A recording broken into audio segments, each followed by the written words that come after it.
चारचाकी पुलावर आदळून भीषण अपघात, 6 वर्षीय मुलाचा जागीच मृत्यू. आटुगडे वाडी, मेनी तालुका शिराळा येथे चारचाकी वाहनावरील चालकाचा ताबा सुटल्याने भीषण अपघात झाला. या दुर्घटनेत 6 वर्षीय मुलाचा जागीच मृत्यू झाला असून अन्य मुले जखमी झाली आहेत. मिळालेल्या माहितीनुसार सोमवारी सकाळी 9च्या सुमारास हा अपघात घडला.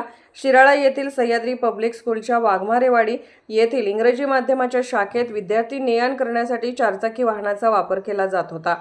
चालक युवराज कदम हे वाहन क्रमांक MH09-7932 मधून विद्यार्थ्यांना आटुकडेवाडी येथे घेऊन गेले होते. विद्यार्थ्यांना घेऊन परत येत असताना आटुकडेवाडी येथे चालकाचा वाहनावरील ताबा सुटला.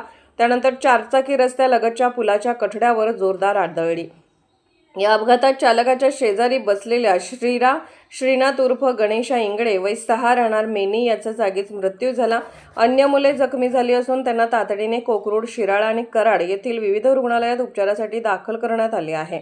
अपघाताची माहिती मिळताच परिसरातील नागरिकांनी घटनास्थळी धाव घेत जखमींना मदत केली. या दुर्घटनेमुळे परिसरात हळहळ व्यक्त होत असून विद्यार्थ्यांच्या वाहतुकीसाठी वापरल्या जाणाऱ्या वाहनांच्या सुरक्षिततेचा आणि चालकांच्या जबाबदारीचा प्रश्न पुन्हा ऐरणीवर आला आहे.